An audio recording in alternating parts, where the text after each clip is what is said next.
Hello and welcome to the Brooklyn Rail's 903rd New Social Environment. I'm Eleanor, a Programs Associate here at the Rail, and today I have the huge pleasure and privilege of being your MC for a conversation featuring Peter Blum, David Blum, and Phyllis Tuchman.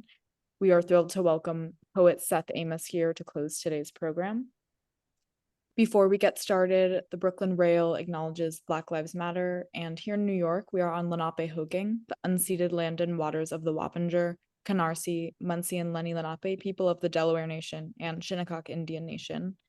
We recognize land acknowledgements are not a replacement for necessary decolonial work, but serve as a reminder of place, of the legacies of dispossession and enslavement that sustained and enrich the stolen land we are speaking from.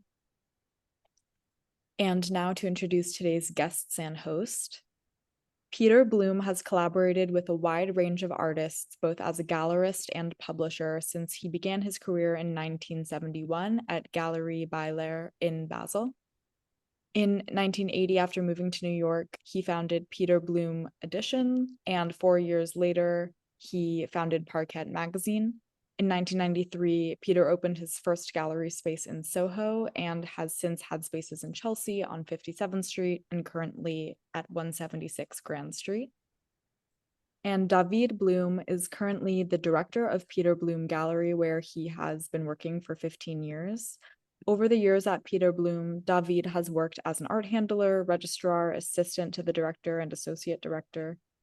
And previously, he worked at Sotheby's auction house for 2 years. And our host today is critic and art historian Phyllis Tuchman. Phyllis teaches and writes about art, particularly sculpture. She is taught at Williams College, Hunter College, and the School of Visual Arts, and we're so lucky to have her as an editor-at-large here at the Brooklyn Rail. Such an honor and a joy to have you all in conversation today. And with that, I'll pass it over to you, Phyllis.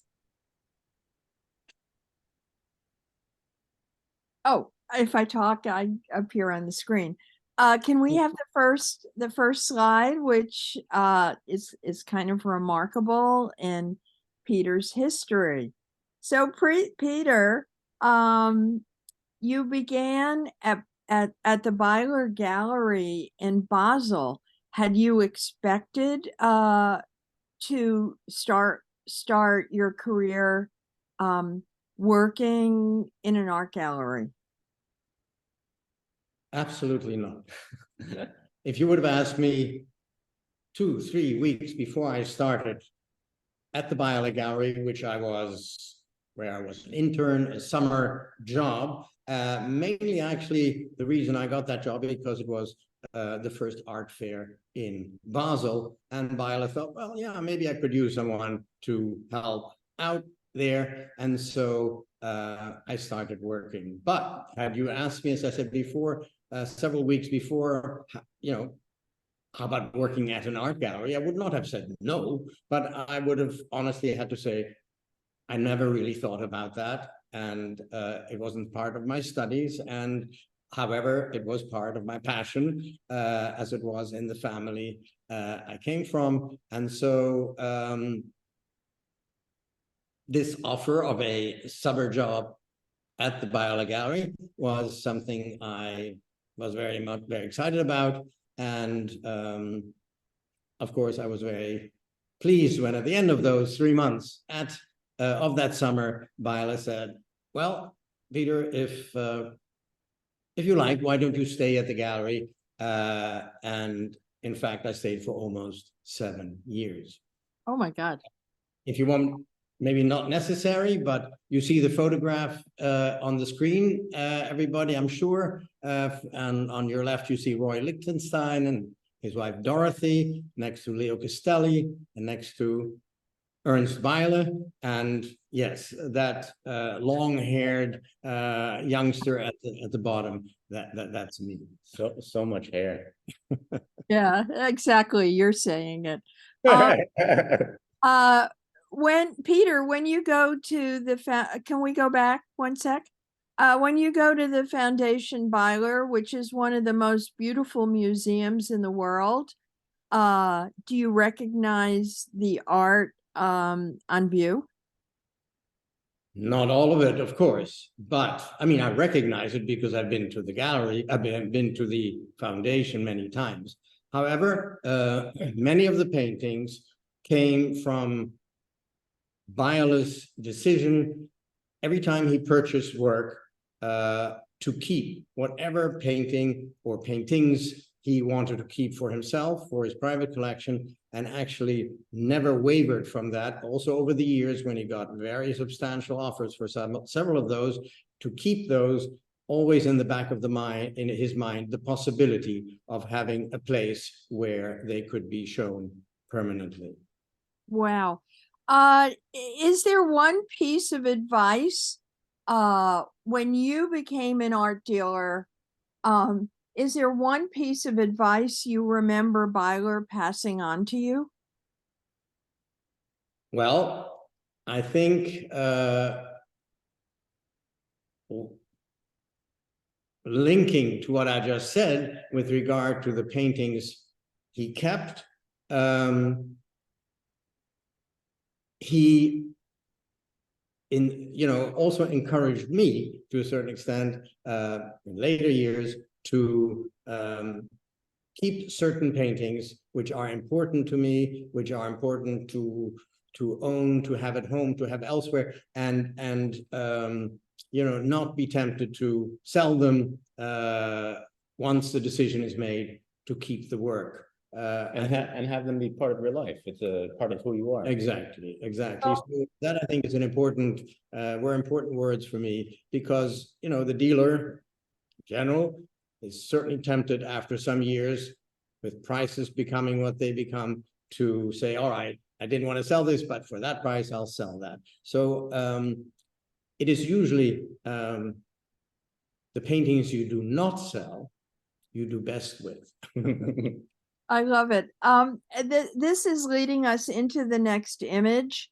I was very, very fortunate to participate in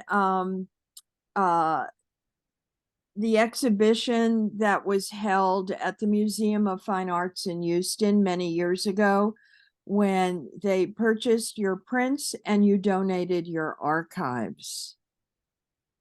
Can you talk a little bit about that situation? Sure. Maybe I just wanted to mention, since you brought this work of James Turrell in front of everyone, that my idea in 1977 to leave Basel, of course, it was very, it was a wonderful city. It was great to work with Beyeler. There was a great sense of friendship and intimacy, and I learned an enormous amount. But I felt the time had come, perhaps, to follow a certain urge in me to focus more on the world of contemporary art, which was not the world of Ernst Beyeler, who, as you of course, but many know, was focused on the classics of the 20th century, Picasso, Murillo, Giacometti, etc. So maybe just one little anecdote. By chance, in 1976, I was in Paris and went to see the extraordinary production of Einstein on the Beach by Robert Wilson, Philip Glass, Lucinda Childs, and I had never heard of any of the three of them. And I, sat there for 5.5 hours and just was totally mesmerized by this incredible work of art, I would say, collaboration between theater and dance and music, etc. It was just amazing. And something in my mind said, where do these people come from? These people who made this, Wilson, Glass, Lucinda, Childs? Well, the answer was, of course, New York. And so that is when my idea started to ferment, that maybe I was not going to be for the rest of my life in Basel, and that it really would be New York, the center of art, and the energy which was there, and to leave the safe haven of Basel and come to New York. And I came with the idea of the making portfolios, very specifically portfolios at the beginning, sometimes some individual prints, but mainly it was the portfolio which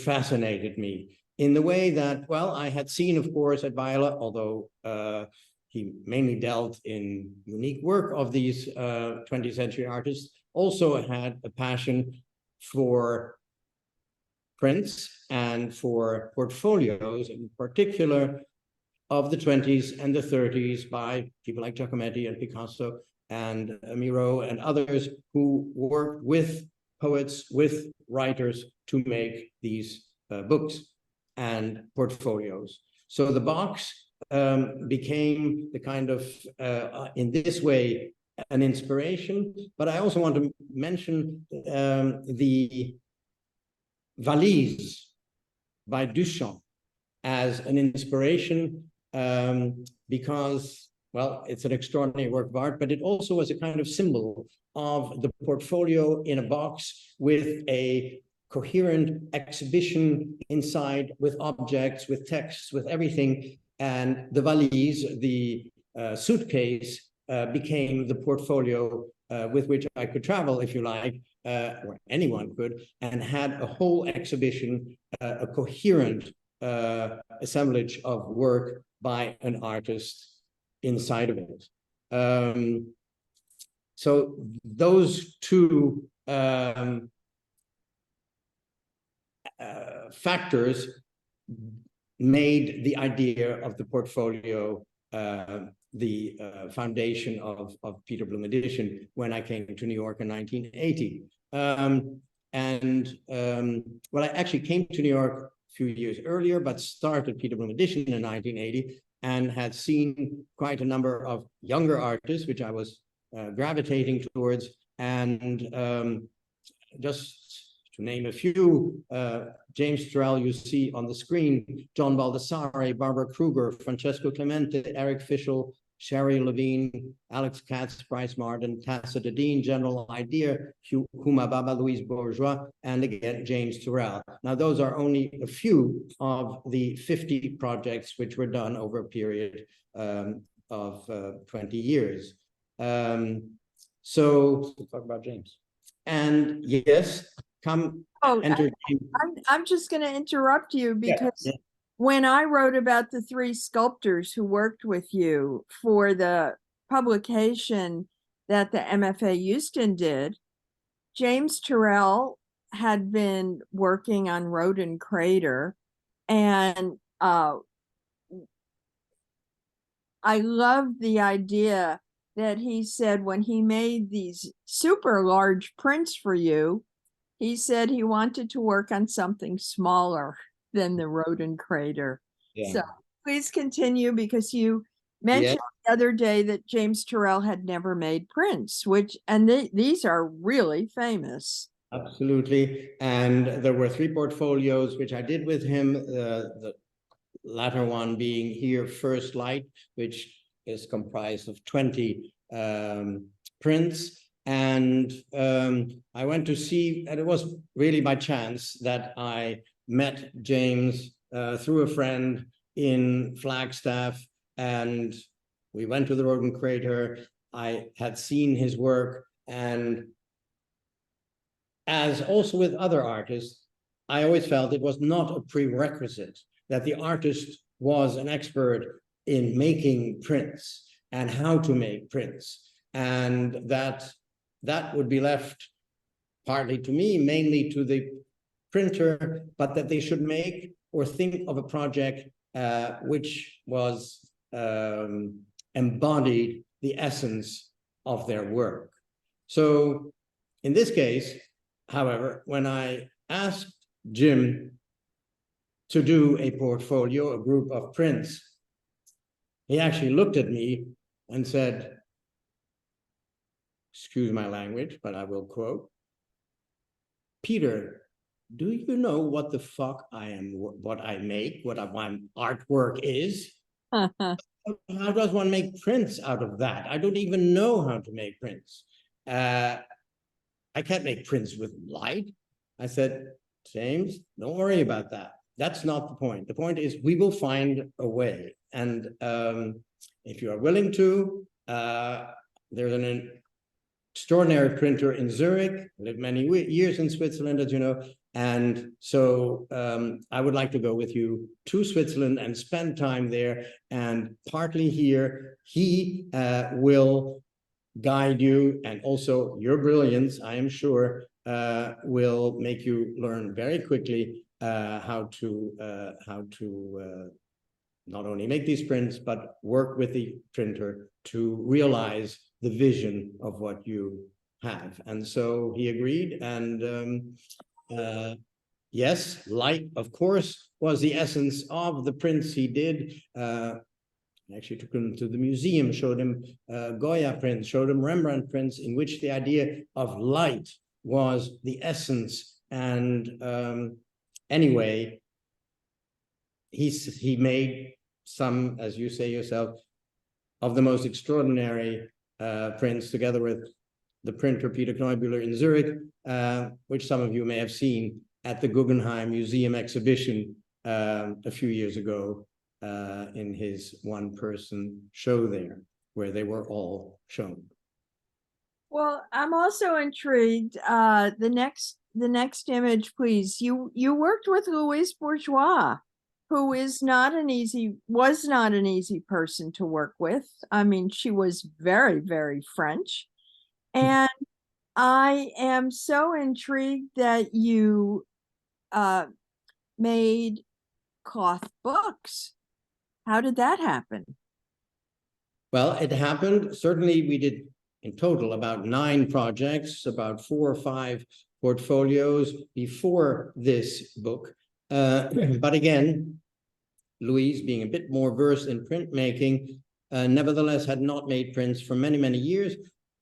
We worked on some extraordinary projects. And one day I came to her studio, and she was sitting at her desk, and she was sewing pieces of cloth, fabric, on linen, strange shapes, but powerful. And I said to Louise, there were about 15 or 20 of these, more or less sewn as the size of this book, but loose and not intended to be a book. But she told me, I said, where do these pieces of cloth come from? And she said, actually, from my closet downstairs in the basement. Louise kept everything. And these were all, or many of them, cut out pieces from dresses from her mother, from herself when she was young, and which she had kept, and which she cut out and in different forms was sewing on to these pieces of fabric. And then came into my mind, wouldn't that be an extraordinary book?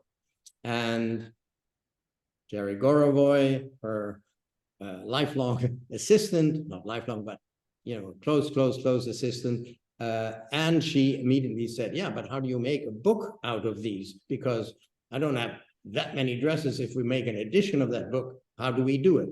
So I said, well, if we make a small edition, like maybe 20 or 25 in this case, we can first use the materials you have still from the dresses or shawls or coats or what have you. And if we need more, we can go, and Jerry and I went downtown in Broadway to these many stores of second-hand clothing and materials and fabrics, and would choose similar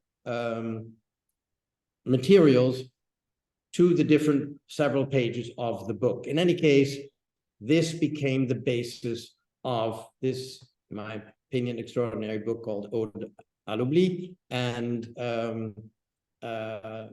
it was sewn, not all 25 copies were sewn by her. It was Judith Solotkin of Solo Press, who sort of set up a workshop in her studio where many young people were doing the actual cutting and sewing of the different pages so that we could have 25 copies of the book. David, which boy are you? Oh, there's only one. There's the only boy. The other one's my sister, but she looked a bit boyish there, so that's okay.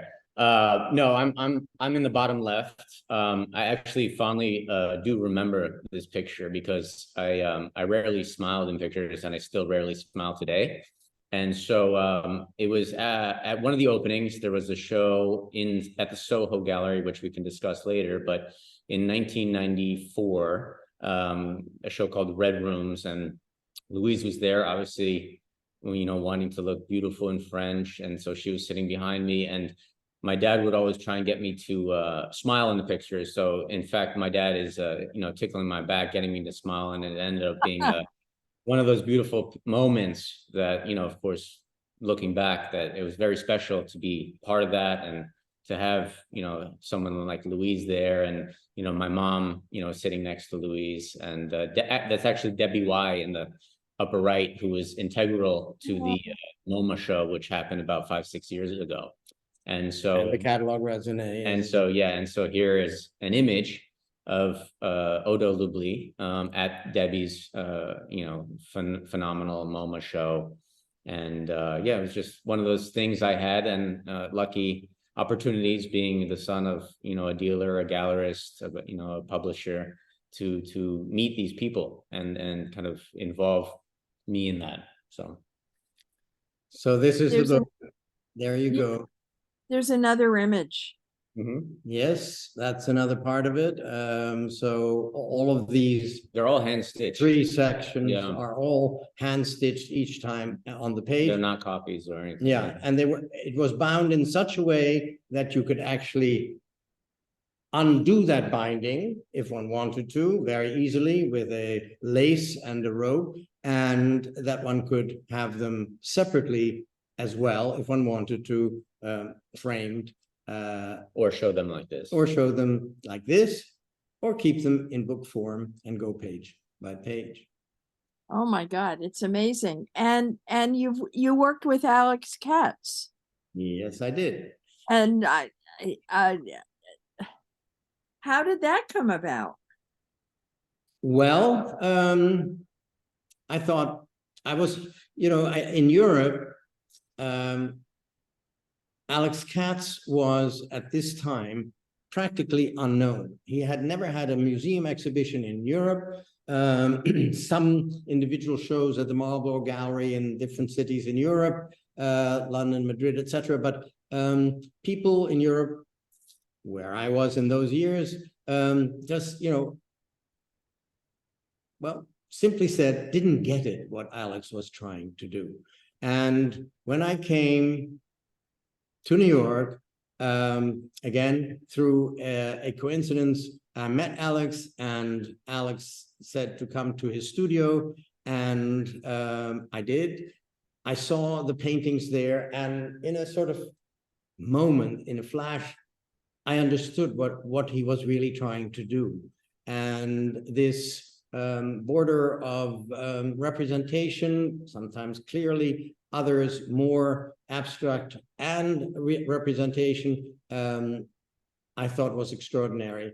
And so I asked him if he would be interested in doing prints. Now, that was not the first time Alex made prints, but what I insisted on with Alex is that he himself make, with his own hands, the print, and chose, therefore, the medium of woodcut, which would, well, oblige him to cut himself into the wood in the way I felt was most powerful. So we did several prints. This is the largest one of them all. And it, besides showing Alex on the left, is a print of, well, yours truly, me, on the left side of the photograph, and my wife Rita on the right side. Well, we had to spend several, this was in January, and had to spend several hours freezing on the East River, standing there. And in the background, these little blocks are actually buildings in Brooklyn. And he was sketching in his book what the print was going to be. So there it is. What I love about this image is you can see just how large the print is. So would you say this was a kind of specialty of yours, that you made such large prints, or just the artists resonated with a large size? I would say no. First of all, I'm not a specialist, or that a majority of the prints are large. There are also smaller ones, and also, you know, very normal print size prints. But in this case, it was an idea that Alex had to make this print in this particular size, which I, of course, totally agreed with and said, fine, that's perfect. But we did other, quite a number of other projects where the prints were. Well, the next one, the next image is kind of astonishing, because Eric basically made prints that could be combined in different ways. Well, this is the first time that he did that, whether in drawings or even on canvas. It came after this project called Year of the Drowned Dog. And Eric was also, even though it's difficult to believe, from this print with its, you know, extraordinary technical ability, which of course the printer also, the same printer again in Zurich, Peter Blum.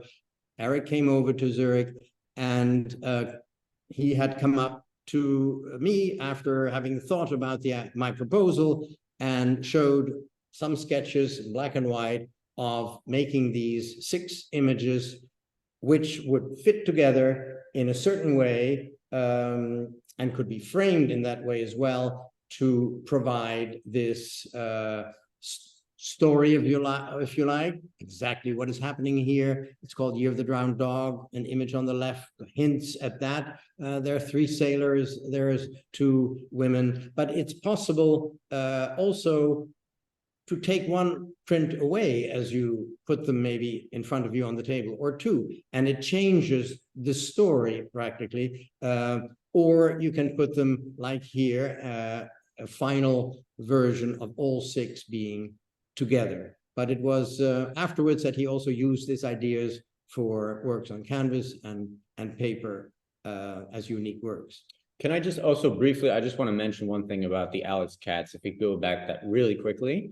I think the important thing also was that Alex respected my father a lot, based off the idea that he had to work with his own hand for most of the prints.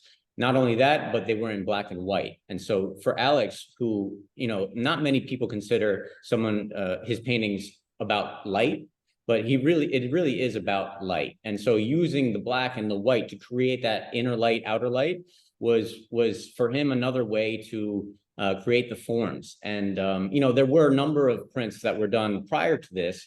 A lot of them were, you know, copies of paintings that were in color, whatever it may be. But I think in the respect that, you know, my father had was based off him telling Alex, I really think you should do this with your own hand and see what comes out of it. With his response being at the end, I don't know how anybody could sell these black and white, but we did pretty well. People always wanted color with Alex, but yeah, how does anyone want to have black and white? But he saw later that it really was very successful, and was very pleased with this collaboration. Yeah. No, just before the image just before. Oh, okay. It's not an archive. And you worked the next one. You worked with Bryce. Absolutely. Well, And did poems come with this portfolio? yes, they did, but not his poems. The whole portfolio, first of all, Bryce was a great poetry lover. He read poetry whenever he could and would. It was very important to him. In this case, he titled the portfolio, as you can see, Etchings to Rexroth. Rexroth was an American writer who actually translated the work of an 8th century quite famous poet then called just went out of mind. Tufu. That's Tufu, right. yeah. And Tufu, there were two great poets in the 8th century, Li Po and Tufu. And so Bryce chose the inspiration of the poetry of Tufu, and later we made a book of all the 25 prints with the poems of Tufu translated by Kenneth Rexroth. And why did Bryce work in intaglio? Well, it was these kind of decisions partly were discussed with me, but also, again, I want to, put on the pedestal the printers who print these prints, because they are of extreme importance, and their ability to work with the artist, understand the artist, and help guide them to being able to get the result on paper via the print medium usually comes from them, or certainly to a large extent. And perhaps, interestingly enough, you see here one of the 25 etchings which were in that portfolio.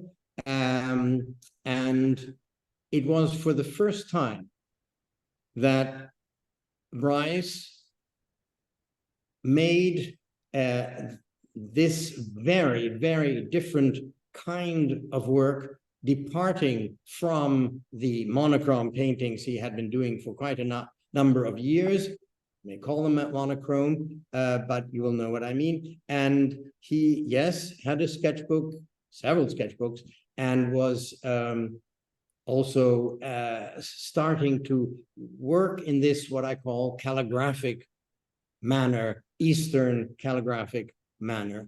And so he decided that for the first time he would make a project which would become public, of course. These sketchbooks were his and not known to the public, and make these 25 etchings in this kind of calligraphic way or manner, which he continued after this project, of course, in painting and in works on paper as well as prints. But this was the first time he not only made them, but that he was ready to show them in public.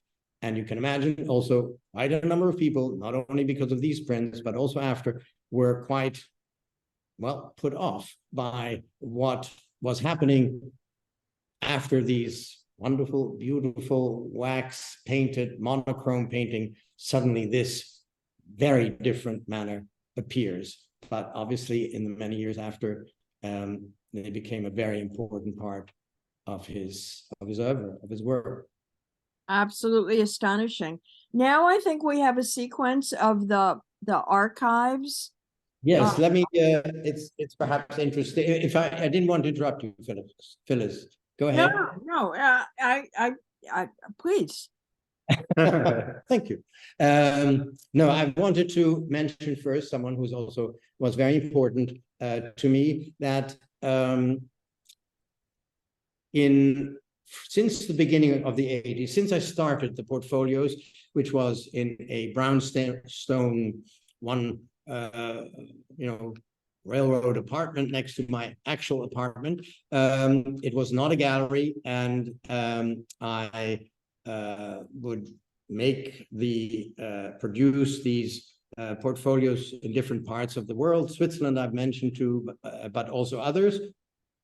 To the contrary, there were some artists like Bryce who felt, no, I can only really work in New York, on the Bowery, even close to my home. So there were just different ways to which I adapted totally and found, hopefully, the right printer for the particular project. In any case, it was Barry Walker, who lived just behind me on 9th Street, who I had met and who then started to come regularly to that 4th floor, small space on 10th Street. Each time there was a new portfolio which came out, and he was always extremely enthusiastic. Just as a piece of information, at that time, Barry Walker was curator of prints and drawings at the Brooklyn Museum, and in 1991, so he bought some for the Brooklyn Museum, but in 91, he moved to Houston and even started the Department of Prints and Drawings at the MFA Houston and became the curator. And he came there with his vision and his idea in mind to have the museum acquire all the editions, portfolios, and prints, some individual prints, for the MFA Houston, that they should stay all together. And so all the work done between 1980 and 94 was his wish to get into the museum. It was also lucky, perhaps, that at that time, the director of the MFA Houston was Peter Marzio. And Peter Marzio, not like every director of a museum with great interest in prints, was extremely interested in prints, loved prints. As a matter of fact, started his career as a assistant curator at the Smithsonian in Washington. So when Barry came with the idea of acquiring all these, how many were there in the end of? So the initial thing was that they would acquire the prints and editions. Right, exactly. And as Phyllis had mentioned before, I told Peter and Barry, if you succeed, because they had to get donations, get money for the acquisition, if you succeed in getting all of those editions for the museum, I will donate to the museum all the proofs, plates, notes, letters, let's say all the archival material which the artists and the printers had made for each individual project. So that would become part of the whole acquisition. So so in total, there were over 1,500 objects included in that kind of acquisition and then donation. So in 2000, anyway, simply said, as you see from the photographs, the archives, all the prints were successfully acquired by the MFA Houston, and Barry then made at the museum in the Mies van der Rohe building, it was before the new building was built, the exhibition of all the works, all the proofs, plates, what have you, was all in there. And on top of everything else, he made a stunning catalog, or publication, it's not only a catalog, a real book, which you, Phyllis, were a very important part of, because you wrote a brilliant text for that publication, for which I'm still very, very grateful. And I believe in that text focusing on David Rabinovich, James Turrell, and Louise Bourgeois, if I remember correctly. Well, what I treasure is that the weekend the show opened, we all came down there, all the writers, all the artists, and eventually this massive book was passed around the table and everybody signed several books. And then we all got to keep these books. By everybody, of course, you mean all the artists which were in the Writers. Yeah. and all the writers who had contributed, and Barry and Peter Martin, everybody. So yes, it became very special that, and I understand you, of course, still have and treasure that publication. Oh my God. Now, I don't remember who did these prints. All right, well, on your right-hand side, these colored prints hanging next to each other, that's General Idea. Ah, Who did this also wonderful project. I love their work. They, in general, never, as they told me at the time, and the three of them were, you know, there were three artist part of General Idea, of which only one of them, A.A. Bronson, is still alive. The other two, unfortunately, died of AIDS. But they did this famous File magazine. I don't know if everyone knows their work, but they did politically charged, and for them to do this series, which I proposed, which they printed with Maurice Sanchez, was something like, oh, well, we never made such a luxurious way of printing, and were delighted in these kind of shields, which each one of them represents with different titles for each work. And so that is General Idea. And in the far end, you see a diptych of John Baldessari. This was the second project I did with him, again, with that printer in Switzerland, Peter Blum, and John being also someone who had, until that time, until the first 1983 or 4, I believe, project called Black Dice, had never done prints. oh my. Certainly not in the way Peter Kneumüller, with all the techniques to make etchings and aquatins and so forth. But again, and I remember, yes, John, I introduced the printer and John, and he went to the studio, and he had sort of made a small size mock-up of what he wanted to have as prints to, and then I had barely left. 20 minutes later, I get a phone call from John and says, Peter, I thought that it was the printer who was going to make all these prints from my maquettes, but I can't make prints. I said, sorry, John, this printer does only work with artists who make the prints themselves. And don't worry, he will teach you and he will work with you. And he did. And this is the second, well, it's not on the screen anymore, diptych he made a few years later. There it is on the left, called Heaven and Hell. And you launched a whole aspect of his career. I think we're going to advance now to the Rietveld pews.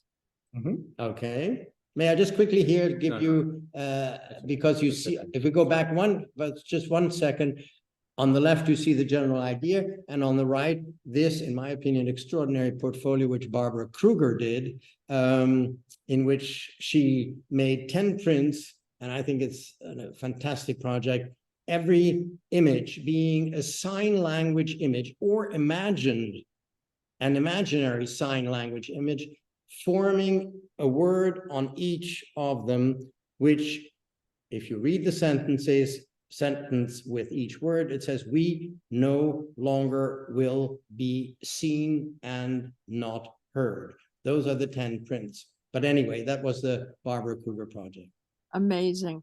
And now we're going to go into when you're about to open the gallery, when you had the opportunity to buy these pews.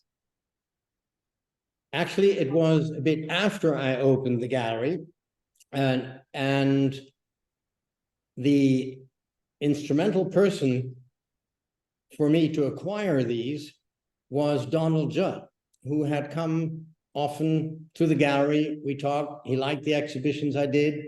And one day he came and he said, Peter, I just came back from the Netherlands and I saw and actually bought 2 extraordinary church pews, which were being sold, which were made by the Dutch architect and furniture maker from the 20s, 30s. He was part of De Stijl, the group in the Netherlands, like Piet Mondrian was. And Gerrit Rietveld was asked to, as an architect, design a church in a town in the Netherlands. And although, just as an aside, Rietveld had said, always, there are 2 things I will not design or build. 1, prison, 2, church. Well, he broke his word, making this church in that town. And not only the church itself was designed by him, but also all the pews, everything designed inside, the altar, and so forth.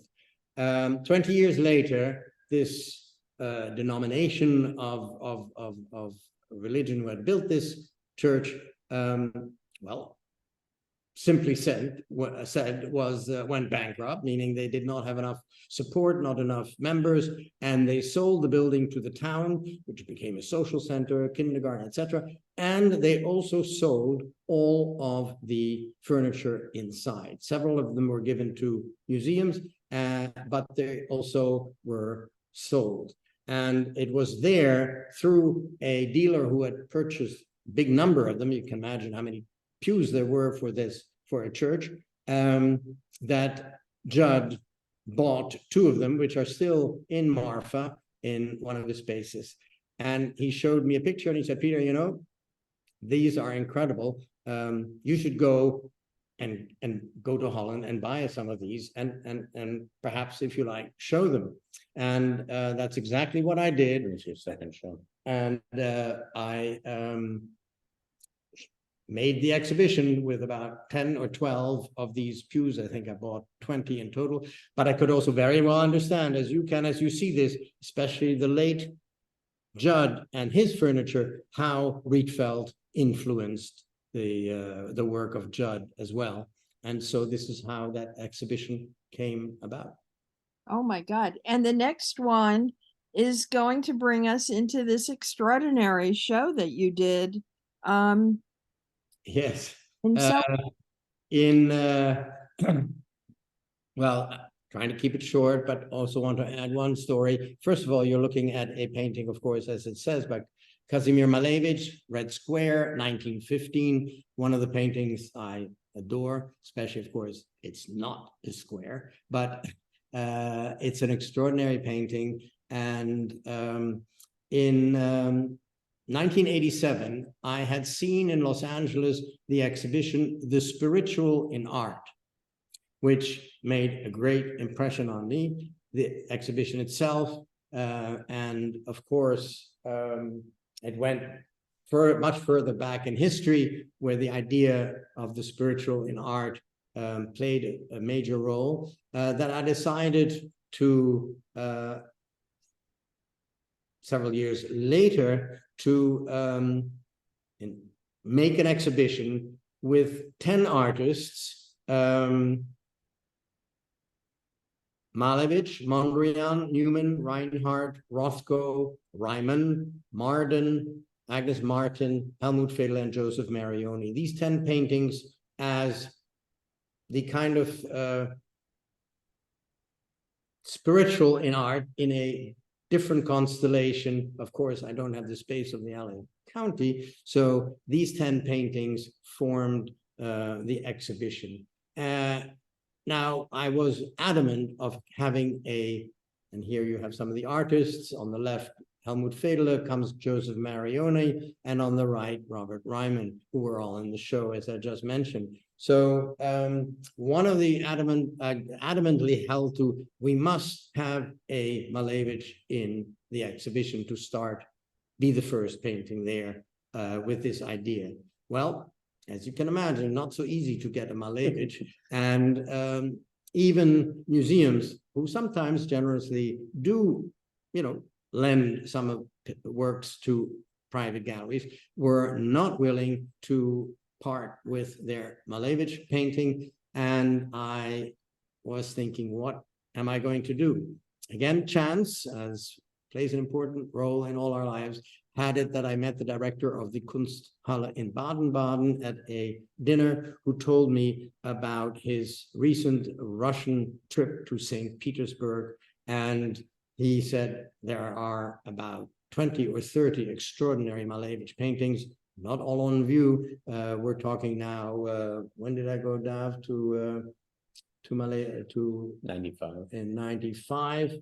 And he said, you should write to the director of the State Russian Museum in St. Petersburg, a woman called Evgenia Petrova, and ask her, go see her, go talk to her. And I said, well, I was thinking, yeah, well, they send, be willing to lend a painting. Anyway, in short, my wife Rita and I were in Zurich, ready to fly off to St. Petersburg, when we stopped by a store which literally had the best chocolate truffles in the world. And we bought a little box of those and thought, when we see Mrs. Petrova, that would be a nice gift to give. So we went there, we had written to her, I had written to her, and she said, yes, she would see us. I told her in vague about an exhibition, but she just said, well, come see me that and that date, that and that time at the museum. And so we come into this museum and go through the back rooms until we come to a small room which had at the end a small desk, and there was a lady, stern-looking lady, looking or sitting there, telling us, please have a seat there on the side on the chairs. And she sat there for a while, sometimes looking at us. Then she left through a side door, and in comes another young woman, obviously her assistant in that case, and said that Mrs. Petrova was now ready to see us. And we walked through that same little door, and who was sitting there? The same lady, and actually Mrs. Petrova, who had been sitting at the beginning at that table, wanting to sort of, observe us and see who, check us out, put it that way. Anyway, I told her about the exhibition idea, about these 10 artists, and then Rita suddenly goes, oh yeah, but we still have a little gift for you. And we put that box with the chocolate truffles in front of her. She opened them up. Her stern, strict face broke into a smile, softened like butter in the sun. And she looked up and said, which Malevich would you want? I said, what? I was not prepared for that. I said, well, I haven't seen them all, etc. But she gave me a book with all the Maleviches, which were in the State Russian Museum. And she said, choose one. And I did. And well, it arrived at Worcester Street with a courier from St. Petersburg. And it was, of course, an extraordinary event for me, for others, to see the red square hanging in this private small gallery. So and that's how the Malevich came to New York. And is this the Ryman that was in the show? No, this was part of an exhibition, which were the works on paper by Robert Ryman. I had known Bob, who had also once come to Zurich when I was there, and we had met, and I even wrote a small piece about him for a newspaper, and went to see him from time to time in his studio. And one day I saw several of these small, as you can see, these were 12 by 12, 9 by 9 inches of works on paper from the late 50s and early 60s. The 2 or 3 I saw were extraordinary, and I asked Bob, do you have any more? He said, oh, I have lots more. And he opened more drawers and he pulled them out, and I was just stunned to see them. They were incredible. And I said to Bob, well, where have these must have been shown in museums or elsewhere. And he said, well, actually, no, they have never been exhibited. And at that moment, you can guess my words. Well, Bob, can we show them at my gallery? He said yes. And this is how this show came about with Ryman when was the Ryman show? In 2004 at Worcester Street. I love it. I love it so much. We have coming up, I think, Kusama. Correct? I would like to sort of go past Kusama to have you talk about oh my God, this is this is at her studio in Tokyo, out in the outskirts of Tokyo, by the way, when I visited her there. Fabulous. Can we talk about Kindred Spirits, this other show that you did? Sure. Well, this was one of the last shows at Worcester Street before we had to leave the building, which I was there for 20 years and very attached to. So this was this exhibition space, no other exhibition spaces, but it was an absolute beautiful proportioned space. And I loved it a lot. And in any case, I had a great affinity to Native American indigenous art, which I liked very much. And out of somewhere came the idea. And when I saw also several 20th century and even 21st century artists who were directly influenced by the art and culture of the Southwest, with, as you can see here, these blankets, with pottery, with textiles, with blankets, with hides, baskets, of course. And I went to the Southwest a bit later and actually bought quite a number to be in this exhibition. But the idea was to show, as the title of the show indicates as well, the Native American influence on 20th century art. You know quite a number of these artists. First and foremost, comes to mind usually, of course, George O'Keeffe, who left the North and went to live in the Southwest for a long time. But also other artists went to the Southwest and like were Agnes Martin, Bruce Nauman, Joseph Albers, Max Ernst, Jackson Pollock, Ansel Adams, Andrea Geyer, and also younger artists we have been showing at the gallery recently in the last few years, Nicholas Galanin, a Native American himself. But also, as you can see, Jackson Pollock.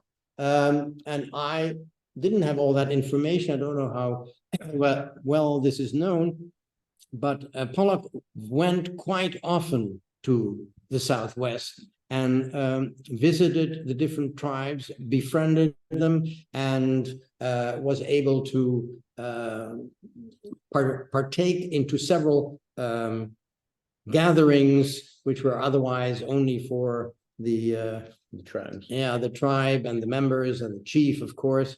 And one of these, and there were ceremonies, and one of the ceremonies was healing someone who was sick or hurt physically. The medicine man. And that was then the medicine man, who was the person to come in and with the patient lying there or put on a blanket, and he, the medicine man, would be making, first of all, little piles of different colored sand.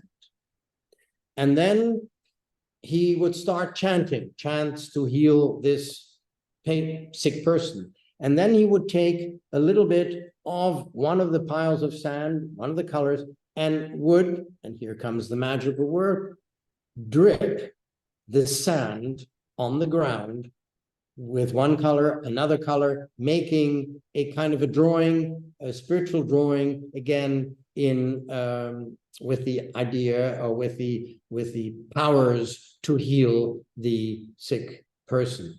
And I know that there are also many other theories, of course, well, how Pollock started with the drip paintings, but I'm quite convinced that Pollock, seeing this medicine man dripping the sand, not touching it with a brush, but not touching the floor or canvas, dripped that this sand, was for him a revelation.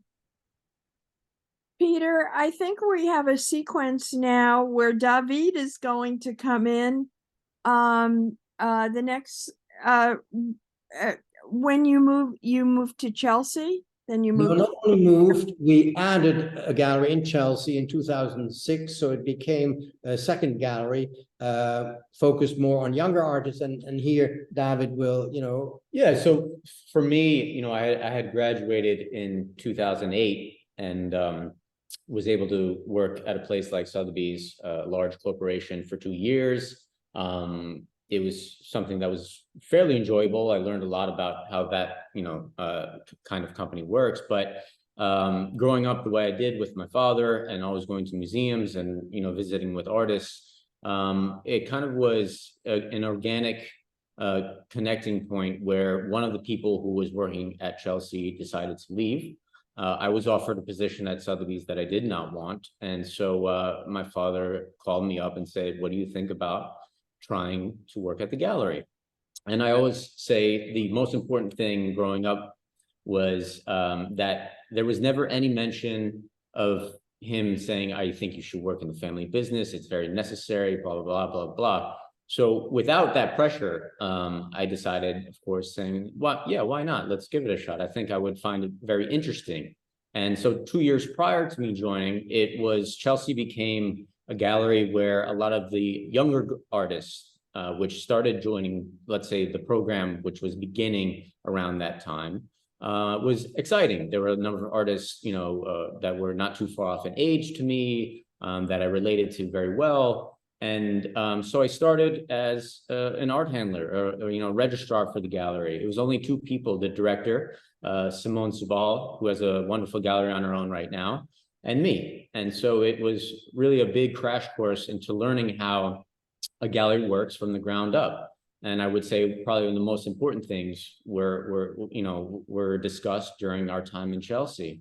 And, then after a number of exhibitions there, a number of times working with the artists, in various ways, we ended up moving to 57th Street. Unfortunately, both Chelsea and SoHo had, met a point in the real estate where, Chelsea was bought and was sold and completely demolished and is now a 40-foot story hotel. And, SoHo ended up becoming a company, funny enough, Victorinox, the Swiss luggage company. And now has a big sign on it saying for rent. So we, it was a weird time actually in New York with real estate, with Chelsea becoming what it is today. A lot of galleries were leaving Chelsea. It was very expensive. And so we were looking at alternatives. And one of the places that caught our eye was a place on 57th Street, 20 West 57th Street. And it was really at that time, after my, 7 years of working at Chelsea, that it was a perfect moment for me to step up as director of the gallery and work very closely with my father on a number of projects, and also bringing in new artists like Paul Fagerskjöld here, who was a Swedish artist I had encountered at an art fair, from a gallerist who showed another one of our artists, and visited him. And so we ended up putting together this show there and so forth. And so we were at 57th Street for 5 years, and that too ended up being demolished, which was fine because we did look at 57th Street kind of as an in-between. There was a lot of things that were shifting around, and people, galleries were trying to figure out where to settle. Some galleries moved to Bushwick, some galleries moved to, the Bronx, Queens, until we ended up finding a really fantastic space that really connected with the type of work that we wanted to show, gave the space that the artists that we were showing enough space to show what they needed, and was in a great location. So this is, an example of one of the shows we had there with the incredible artist Joyce J. Scott, a sculptor from Baltimore, and, put together shows like this. There she is with us together. And, it was, through the time at 57th Street and now at 176, where I became more and more a part of the vision, as well as the ideology of the gallery. Here's Eric Lindman. We're going to have a show with in November. This was our first show together. And it's been, really important learning from my father, as Rebecca Ward, but learning from my father and what he has built, as you can see, really big shoes to fill. And obviously one of the reasons why we're still working together is we have the same vision on the type of artists that we work with. And any of the new artists that have joined the program, like Rebecca, like Eric, like Nicholas, who is actually part of our Kindred Spirit show, we speak with each other and decide together. And it's really important for me to continue on that, and as things change and evolve around the gallery, to evolve with that, but at the same time, keep this thread of the narrative that my father built, starting with the editions and then opening the gallery in '93. We have the show that's up right now.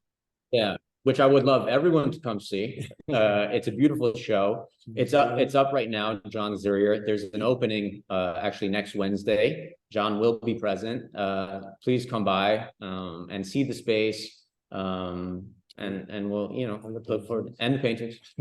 And we look forward to seeing you. Thank you. This has been fantastic.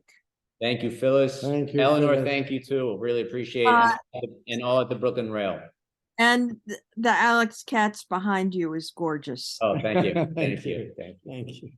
I think we're opening up to Q&A now.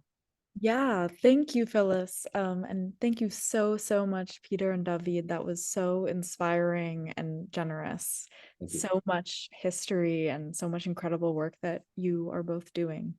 We do have some great questions from the audience. So our first question, I'm going to ask on behalf of my colleague, Kathleen. Kathleen is wondering for David, how, and I think you started to speak to it, but maybe if you feel inspired to share a little more, how you plan to continue and carry your father's amazing legacy in the gallery, and if you have a little bit of background on that, she would love to hear about that. Yeah, no, I mean, I did touch upon it a little bit before, but I think the important thing for me is to find artists and work with artists who I feel very close with. I think there's a lot of personal relationships that I've built, with these artists that I started working with. And it really is giving them the space to make the exhibitions they want. And so the way my father would engage with the artists while doing the prints, it became something very special. And I think those working relationships, which have lasted years and years, I want to really carry on. So there's that side of it. And then there really is, the legacy of the gallery and building on that legacy and bridging the gap between our generations. So the younger artists that we show today do have a conversation and connection with the older artists that were shown and, that my father worked with when he was younger. And so, there's always a connection somewhere, and it's a matter of finding, those connections and exhibiting them in ways which share that common thread and goal within our vision. Wonderful. Thank you so much. Our next question today is going to be from Babs, and you should be able to unmute. Hi everyone. Thank you so much for this wonderful presentation. And talk about the beginnings and how everything has evolved over time. I had a question early on, and in a way it's a little bit expanded, but the first part of it was Alex Katz making prints before he began making prints with you? And I noticed that I love the James Turrell story about the artists never have making prints. And it's fascinating to hear your approach each time, like, okay, you're going to make some prints. Now, come on, we're going to show you how to do this. And myself as being an artist who made prints in grad school and haven't since, but, and I fell in love then hence with monotypes. And I'm also very familiar with Eric Fischl's monotypes, which I just loved. And those are so attuned really to what painting is about. So Alex Katz's work really lends itself to printmaking. So I was wondering if he was making prints before. And then the final part of this question is, how have you seen the influence of when you take an artist and then teach them to make prints in the long term? Have you found that a lot has influenced the other work that they're doing? Do they continue to do it? And I think that ends my question. Multiple part question. Well, simply first, Alex. Yes, Alex has always made a good quantity of prints, and certainly also before we started working. But as David mentioned briefly, many of the prints being silk screens, lithographs, were based off very closely, sometimes with photographic enhancement or at the basis of paintings and other works which he had made and decided would be a great image to also have as a print. It was not he who was actually working on the plate as such. And that's why, as I mentioned before, the choice of working with the technique of the woodcut or even the lino cut would, in a way, quietly force him, because I said, you're going to make those prints, Alex, not someone else, because you will have to cut into the wood to make what you want it to be. Someone cannot just do that for you. So so as woodcuts go and making the prints himself, no, there were no other prints, or very, very few, which he did in the very early years of the 50s as lino cuts. There were prints before, editions before, but made with a different technique, put it that way.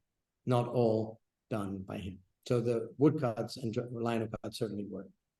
And this next part of your question with regard to the artists continuing to making print and influenced, has it influenced their practice after you did it? I certainly think so. Again, we at the end saw that series of Barbara Kruger, which was not the first time that she would use images and words, but I think it was extremely important for her to see this multiple way of being able to do a project, to, with the printer, see what other techniques can be used, besides photographic means, to make images, and she did that as well. So an example of someone who certainly, for the first time, made this kind of edition, and then Bryce Martin, the direct shift happened at that point. Absolutely. Bryce Martin had never done any of these calligraphic or shown them publicly. Or shown publicly. In any case, as I mentioned, some sketchbooks already hinted at that, but for the first time was showing them in public. In other words, he made the leap, and not only that, but since then has practically only made the paintings, works on paper, in this, if I may use the term, this calligraphic style or manner of work, rather than the monochromes he did before. giving you some examples. Thank you. Thank you for the question. Wonderful. Thank you so much. Our next question is from Barbara. Barbara, I will give you the opportunity to unmute as well. Unmute. We're unmuted. Hi, Yeah. Barbara. Hi, Barbara. How are you? Hi. Am I actually on the screen? Yeah, you're good. You're there. We got you. Okay. You look great. My question, which I had typed out, was about Louise Bourgeois' response to your suggestion, which you did actually eventually take, to purchase outside fabrics to make the book. Did she feel in any way that the fabrics she had saved were part of her archives, and that it might even be a violation to her to use outside material? No. No, I'm not quite sure. It was more a necessity, because, as I mentioned, there were only so much. There was only so much material in this one dress she could cut out and make into a form or into a composition which would go onto the page. And so, after maybe 3 or 4 of making them, there was no more of that material left, and also of, as I mentioned, scarves, shawls, whatever she used. So my idea that a book, yes, there can be a unique book. It has been made, it has been done, but I like the idea of, that the book also has this capacity of being there for more than one person and be in an edition. And so we sometimes, Jerry Gorovoy mentioned, we would find material she did not approve of or like, and so we went out again, and until the similarity and the feeling and the connection to the original and material which she used satisfied her to the use. And it was amazing how close that came to what she had made in the first few books with the original material of the dresses and clothes and what have you. But I don't think that she thought it was a violation to use that. Louise was, use whatever you have, and she kept everything to be used again and recycled and redone. So she had no qualms about that. Louise had a very French philosophy. Once on a sequence of Sundays, I saw a wonderful little fabric figure being made. And I said, Louise, you should keep it. And she said, oh, if someone wants to buy it, you sell it. Exactly. Amazing. Thank you for that question, Barbara. And our final question today will be from Fong. Thank you all for sending in your questions. I'm sorry if we didn't quite get to all of them, but there have been so many great ones. And for now, to close off the Q&A, I'll pass it over to Fong. Should be able to unmute Fong. Thank you, Eleanor. Hi, Fong. Hi, What's Peter. up, brother? Hi, Daphne. How you doing, man? Good. Working along. Thank you so much for inviting us. That is so kind, and we're so pleased and grateful. Oh, it's fascinating to hear the history, and thank you, Phyllis. Phyllis is our, comrade in arms on all fronts. But so I have several questions for you, Peter. Oh my God. All right, make it 2. Make it 2. Okay, All right. So number one, it's in fact the show that you did at Bob Works on Paper. It was amazing show, and that was in 2004, which I reviewed it under a pen name in those days. It was Tommaso Longhi. And the reason why he was curious, because he sent me a note, can I meet Tommaso Longhi? So finally, I ended up interviewing Bob in 2006, the fall, and that was revealed to him. But it was a great show because I remember quoting Walt Whitman chanting the square Delphic, the square being the symbol of theological, divination, which bring to mind there is something in your thinking, feeling for things in that mystical, sacred geometry sense, Peter. Of course, that show was brilliant with Malevich, that whole story meeting someone on the plane that led you to borrow the painting, and the rest was history. But the stable of artists you built is interesting to me because on one hand, you have artists like Helmut Federle, as of course our friend David Rabinovich, so few people who anchor that, I guess, fascination of sacred geometry and all the spiritual traces of the sacred and so on as content, which is very important. It's not exactly the word that been used today so much, but still it go beyond sacred geometry, meaning shapes and form and patterns and even number that has reference to celestial, that beyond the physical realm, really, or rather about the sense that align with the natural world. So that's part of your stable of artists. But then in the middle, you allow for all kind of artists who somehow were brought into the stable, like right now, John Jury.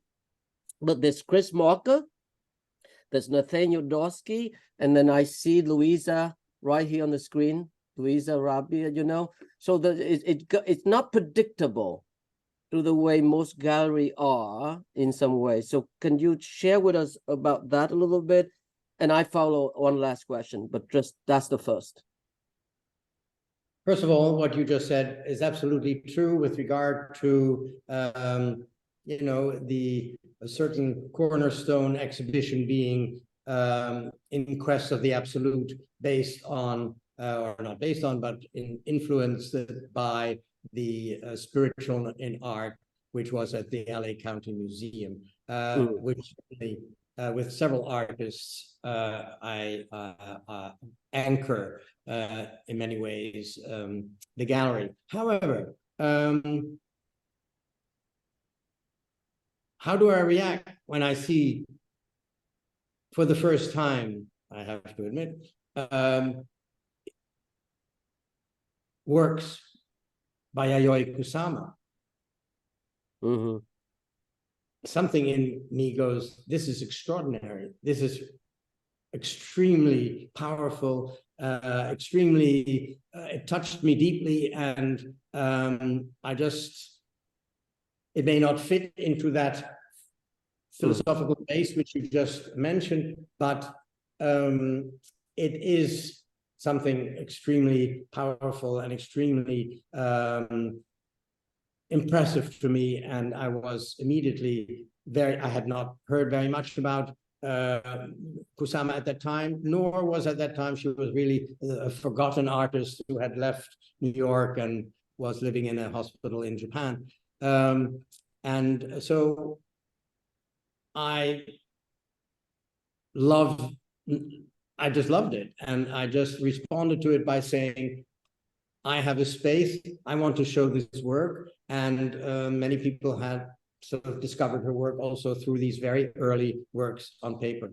Same with Chris Marker. And the same with Chris Marker, whose films I knew, but also again by chance, met in Paris through someone who I knew, they knew each other,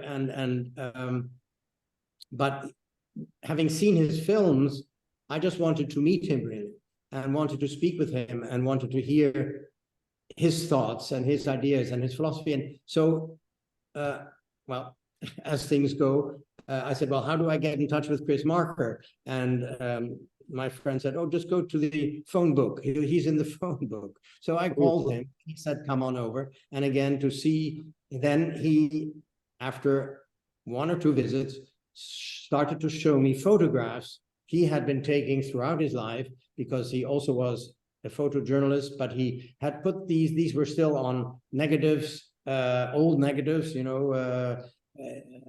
paper negatives, if you like, in boxes. And he said, I'll make a selection and print those.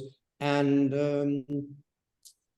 someone as extraordinary as Chris was able to, touch me deeply as well through the films he made, and then through these photographs. And the same reaction was, no one had ever seen these, and I thought the world should be able to see them. And so I proposed to him to make a relatively large selection of these early photographs from the 50s, 60s, 70s, as he traveled the world. And I would also say, in general, Fong, the gallery has become very much an extension of who we are, and the ideas and philosophies and thoughts that we have. And when we see certain things that really relate to us personally, since it is a very, obviously it's a very personal thing to have a family operation. And so, when my father did this Boli exhibition in Soho and all these things, it's still an extension of who we are. And so what we want to show as a gallery is our personality, what really touches us, and what hopefully then connects with other people to start that dialogue. I'd like to add one more thing, and that is sort of that I always had this idea that I do not, when I see something I'm extremely touched by, ask myself, does that fit into my program? Does that fit? If it really does that which art or an artist needs to do to me, my inner response and feelings, yes, he or she, as I like to see it, becomes a small part of, like a mosaic form. You put this little piece there, and then you put another piece there, and in the end, it forms one large picture. Even though at the beginning they may not seem to connect, I hope at least that in the end, when one sees it all together, all the artists and all the exhibitions, and so that one can see perhaps a little bit of who is Peter Blum, who is David Blum, by, yes, I understand, several very different kinds of cultures, art, and from each other. But still, like I said, once that mosaic is together, there is, I hope, a big image which will reflect who we are. Beautiful answer. Thank you so much. Like Toni Morrison once say, if you surrender to the wind, you can ride it. Hey. So it's super true. Just to Bob's question about Alex cast earlier. Alex make print and woodcut and linoleum cut when he was student at Cooper Union. So he started super early. I think he's graduate in 49, but he make print forever. And I know that the print retrospective at Boston Museum of Art 2012 was super impressive. I think you can look online or look at his foundation, by the way. You can find everything available. So one quick question and we'll go to the poetry, which I can't wait. We all can't wait. Is the Richard Gluckman, who I saw not long ago in Malaga at the Picasso sculpture show there. And we were talking about that beautiful space in Wooster Street. When I came to New York, your gallery space on Wooster is the best in New York City, period. And there's a secret to it, Peter. Maybe David know by now too. What was the elevation to the tail end on the floor? I believe it's lifted up like a foot higher than usual. So the not quite a foot, but it slopes slightly down towards the beginning of the space, from the end of the space being on a higher plane, but very subtly. If you walk in just like that, you don't immediately go, oh, there's a mountain, there's a steep road to climb, but it has a feeling that of that slope once you hang works, and you feel, and it has an extraordinary way of becoming the space. Now, there's one other thing, which Richard did, because the space itself, this rectangle, as you remember, is pretty much what that size building, 25 foot, is. There were, of course, it was all brick and it was made into white. But what Richard did is he moved the back wall of the space 6.5 feet closer to the front. In other words, behind the back wall was an empty space. Yeah. And that made the space as perfect in its proportion as it became, as it was. And nobody knew that. Always looked like that's where the end of the wall is, and that's where the end of the space is. But he moved that by 6.5 feet. And that was also another secret of Richard, to make this space as brilliant as it became, because in the end, it looked like a very simple space. Yep. It was an imperfect rectangle, just like the way Bob Ryman discovered imperfect square in Malevich, that compel him to do his own version of imperfect square. So absolutely. Subtlety is everything. Thank you so much. Thank you. Thank you, David. Thank you, Phyllis. Thank you. Thank you. Back to you, Eleanor. Thank you. Thank you so much, Fong. Those were amazing questions to conclude our Q&A with. And we do have a tradition here at the Rail of closing with a poetry reading. Today, I'm absolutely thrilled to welcome our Poet Laureate of the day, Seth Amos, to the stage. Writer and editor Seth Amos is co-founder and former poetry editor of Rivet, the journal of writing that risks. He served on the editorial team at Lapham's Quarterly, and his work has been published or is forthcoming from Tin House, The Canopy Review, and elsewhere. He lives in Brooklyn. Thank you so much for joining us today, Seth. Thank you, Eleanor. Thank you, Peter, David, Phyllis, and everyone at the Brooklyn Rail. Just very, very happy to be here today. We'll just jump right in. The first poem is called Apocryphal Commercial Break. The commercial's blue light shines on my father's face. My mother hates commercials, so he mutes them. She really hates when body parts talk.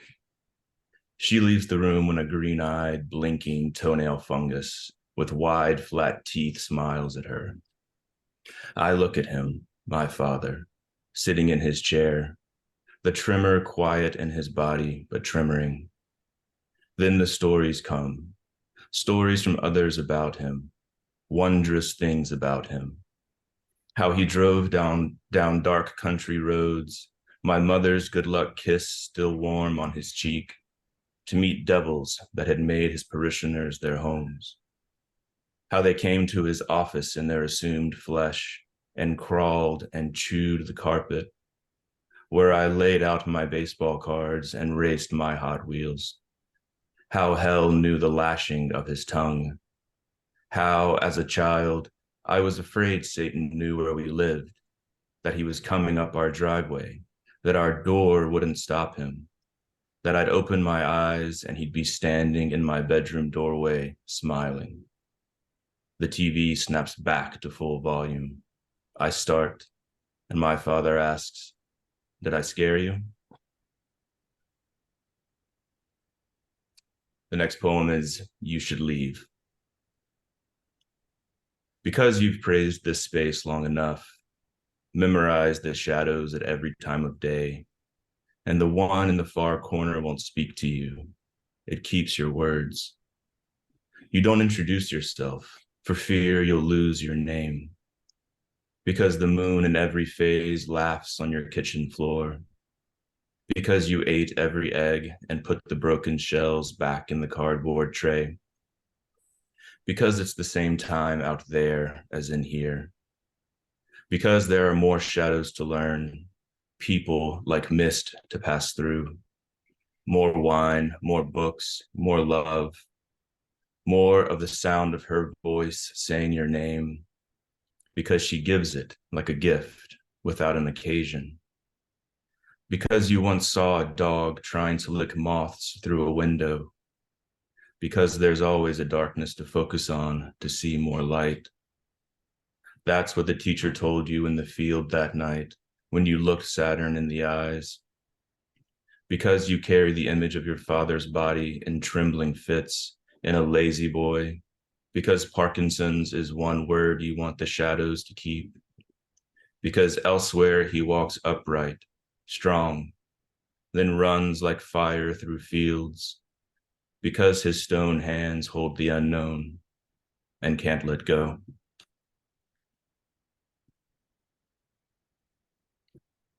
Fog. This must be a road, must begin, must end, or feed into itself. A road is always hungry, chewing the mind thoughtless. Must have a way about it I haven't found, or I'm still finding. This is ground, I think, or something as hard as ground. I have no choice but trust. Everywhere fog. I am in it, or it moves with me. My feet somewhere in fog touching ground. Where are my hands? Hands, come, report. Left on the left. Right a little smaller than yesterday, maybe. Breath is exhausting. Soundless. I hear my hair shrinking back into skull. It's happened before. Is there anything along this road? Does the road turn at its end? This fog turns on itself. Are there still days? Am I old? What am I passing? Gray, gray, gray. Am I going? There, something solid moved. It had arms, I swear. Or was it a floater in the eye? My eyes have lied before. I hear them laughing to themselves. Every thought gets its thinking. What isn't thinking? The fog is thinking. The fog is hungry for my name. And I will close with this one. This is a new poem from a sequence I've been writing, a dream bestiary for a working title. And this is Fox's Dream. The word alights unsaid. I run it along the length of my tongue, test its shape with my teeth. Surely I have made it up. Archipelago. Briefly, the letters scattered inside my mouth. I lost the E, but found it like a piece of meat lodged behind a tooth. The word strobes, buzzes like the pink sign at the store where the letters are missing. Ice, old, but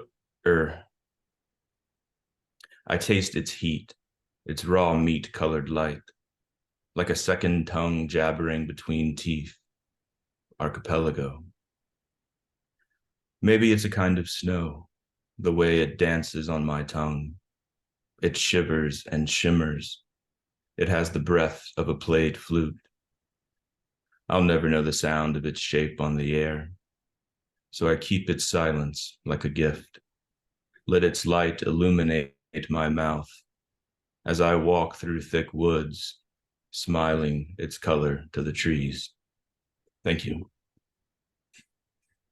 Wonderful. That was such a stunning reading. Thank you so much, Seth.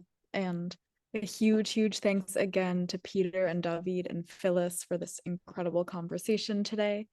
We'd also like to thank the Terra Foundation for American Art for sponsoring this NSE program and for supporting our archive, which you can visit on the Rail's YouTube channel and where this conversation will be posted shortly. For the past 22 years, the Rail has been a platform for arts, culture, and politics through our free monthly publication and our public events like this daily NSE. Please check the chat for a link to donate to support our work here at the Rail. And join us tomorrow afternoon at 1 p.m. if you're free for a conversation with Charlene von Heil and Raphael Rubenstein on the event of von Heil's solo exhibition at Petzel Gallery. We will conclude with a reading by Judith Goldman. Thank you all for tuning in today, and you can now turn on your microphones and say hello and goodbye as you leave. Hope you have a wonderful rest of your day. Thank you for tuning in. Thanks so Thank much. Thank you. Thank you. Thank Thank you. Thank you, Peter. Thank you, David. Louis. Thank That was you, as always, amazing. Phyllis. It was amazing. Thank you. And wonderful reading, Seth. Thank you. Thank you so much. Thank you, Thank you Seth. so much. Thank Love you, your voice, everyone. Seth. you. Yeah. Thank you so much. Bye, everybody. everyone. Thank you. And please go see the show. Please. Do see the I show. will. Go see it. Please, Thank everybody. you, Fong. Thank Thank you you, for your guys. answer about Take Alex. care.